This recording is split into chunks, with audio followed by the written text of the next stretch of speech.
Hey, I'm a pastor, and however you found yourself here, you are welcome.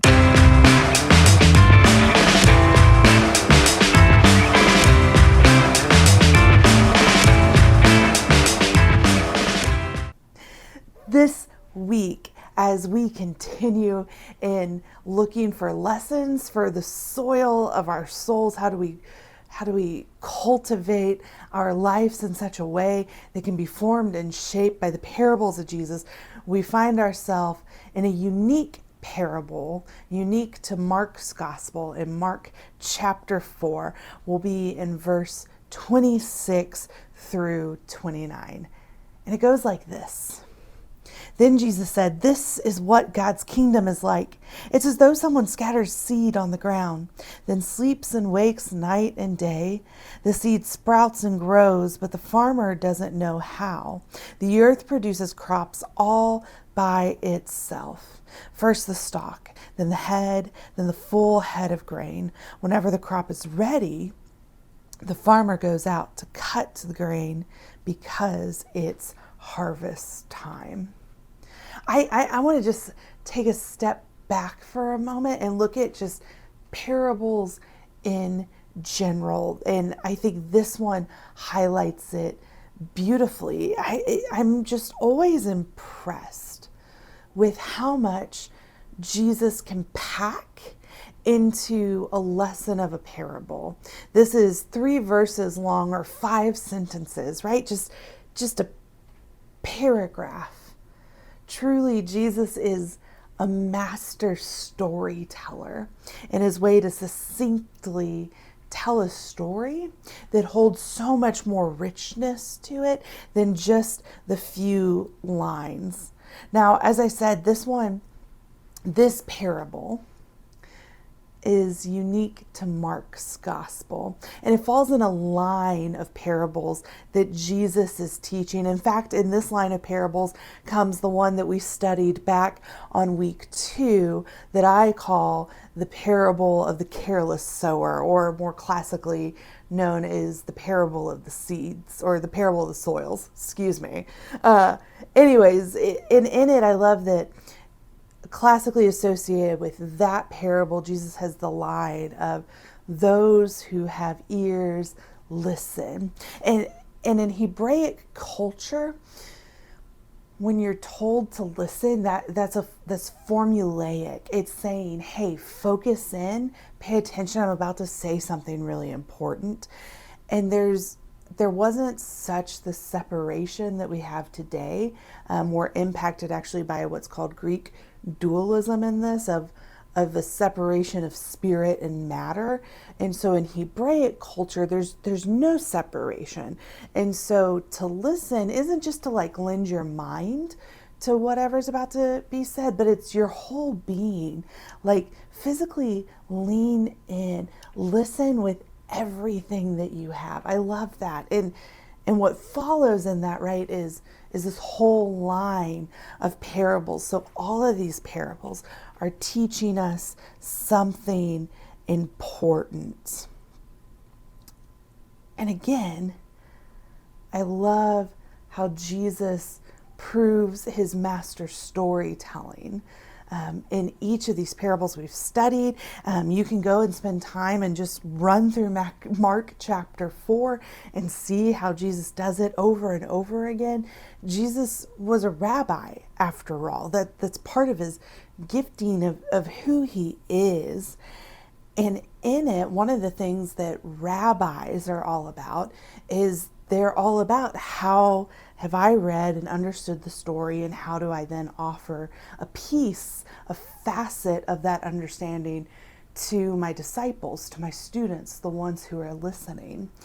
And so in Hebraic culture, in Jewish culture, and rabbi culture, each of these offerings is meant to be like one facet on a diamond, and we're only stronger by the more facets of understanding that we encounter. And I love this. So this is This is not, when we read parables, when we study parables, when we wrestle with them and offer them to each other, we're offering our understanding, our facets to one another. And when we offer that, we add beauty to the scripture. And so this isn't the multiple choice section of the test. This is the essay section of the test. And now that's not to say that there isn't still right and wrong answers to this, but there is much more nuance and complexities in the ways that we can answer and should answer.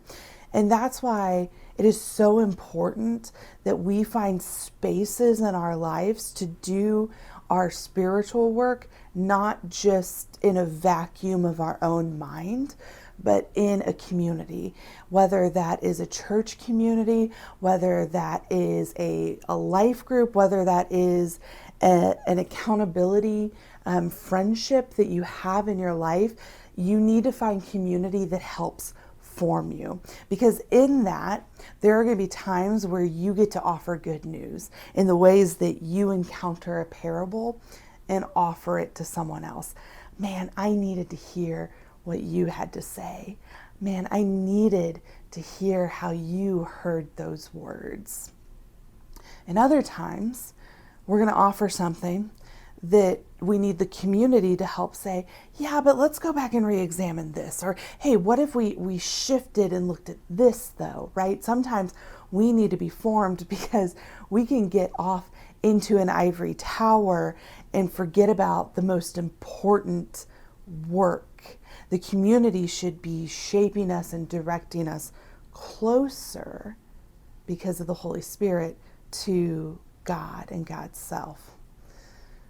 And also sometimes we need to offer people something, a facet of our understanding of how we wrestle with a parable or just a piece of scriptural text that does challenge and push, and offer someone to say, I needed that push. I needed to get out of my comfort zone. So all of these are worthy and beautiful. And just as kind of one more tip on just personal Bible study, not to just honor, right? I want to honor the work that we do when we engage and dig in and think for ourselves about these texts. But also I want to offer to you that when these texts were written, they were first oral tradition, mostly for a long time. These texts were meant to be heard. Let those who have ears listen. And so if you are studying the text for yourself, reading it is great, but also read it out loud. Does it change what hits you? Does it shift the way you receive a piece of it? That's just for your own study as you keep going. So on this parable, my favorite piece of these few lines is how they highlight that our God is still mystery. There's so much that we don't know about who our God is and how our God can make things and plants grow. And even as we've come so far with technology and our ability to study how does a plant grow, right? We can set up time lapses that show us this process. We can look at plants under microscopes and discover the mitochondria. We can study these things and we can understand things like photosynthesis, things that, we've only known for a relatively historic short period of time. And as we've dived in, as we know more, I think what we can also acknowledge is that there is still so much that we still don't know. I love that about who our God is that there's always this invitation to know the mystery deeper, to dive in, to expand our knowledge. And when we expand our knowledge, we immediately realize that there's still more to the mystery. There's still more to know of who God is. And I think on each diving in, I think sometimes certain sects of Christianity, this is a way more modern thing, can get fearful of like, but that could change the meaning. And what I have found is every time I dive in, sometimes it does change the meaning, but it never changes who God is. It changes how I understand and know God. And that's powerful to be reformed in that way. But more than that, it just adds richness. Oftentimes what the meaning is never changes.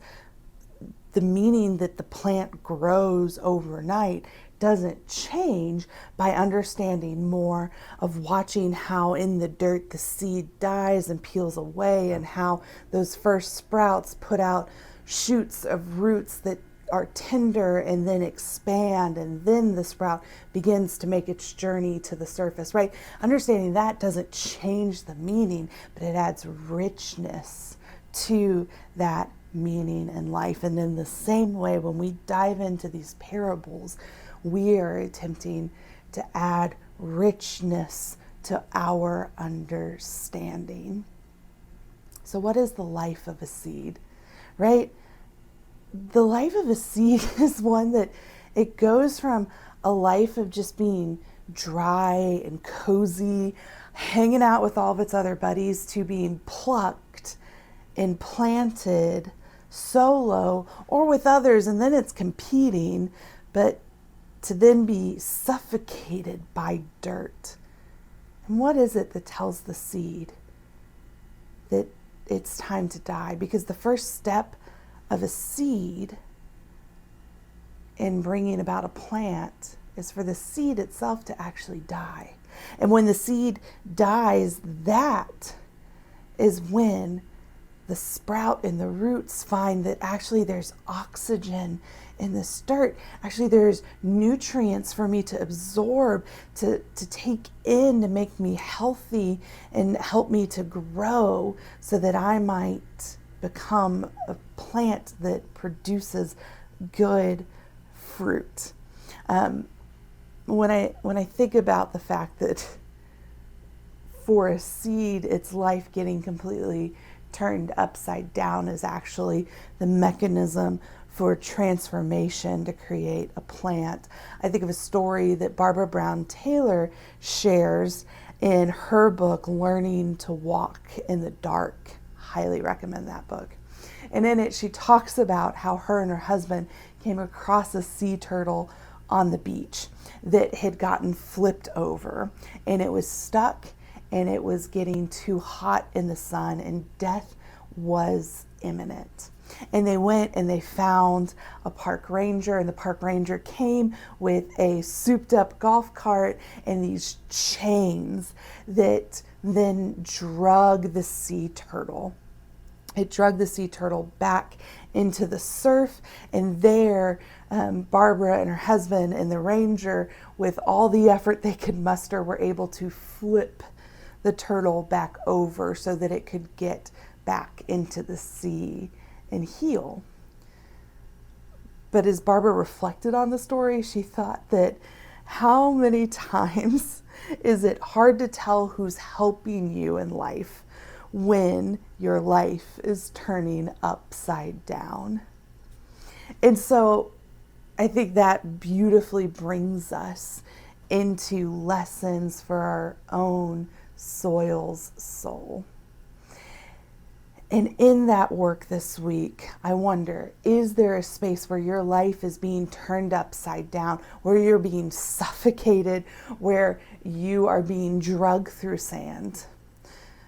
Perhaps it's an invitation of discernment to see, is what is happening leading you to transformation that takes you back home to see, or leads you into not the life of a seed, but the life of a plant? This week, I also want to offer that I love the line in this parable: the earth produces crops all by itself. There is an innate knowing in creation, an innate knowing of how to do this work. And there's an innate knowing in you, an innate knowing of where you are, what you need to do next, what's coming next in your life, right? And it takes tuning into your gut. It takes listening deeply for where spirit and gut commune. So where do you need to trust yourself? And lastly, I think the gift of this parable, as we dive into mystery over and over again, is actually the gift of patience. That we cannot make the seed grow faster. We can help the seed to grow in the best soil, to be a healthy plant, to prune it back as it grows so that it becomes a stronger plant, but we cannot speed up the practice. So what in your life needs the gift of patience in this growing season? What in your life perhaps doesn't even just need the gift of space created, of patience in the growing, but also the resistance of a culture of hurry that says this needs to be done faster. Just take all the shortcuts and get the, cheapened shortcut fruit from it and move on to whatever's next and cast it aside. I offer that your work of patience is a work of resistance that creates more beauty that you and others need to encounter.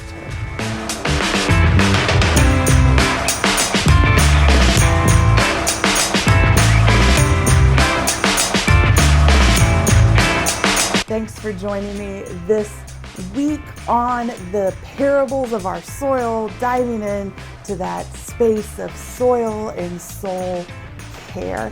If these videos have been helpful to you, would you do me a favor? Would you like? Would you subscribe? Would you share it? All the things I know, but it is what helps me to continue to do this work, to expand this platform, because I know that there are so many of us with busy lives, but we still need to create that space in our lives to care deeply for ourselves and to care deeply for the intention of how we live our lives and how we encounter God mixed and woven into it all. So thanks so much for joining me this week, and I'll see you next week.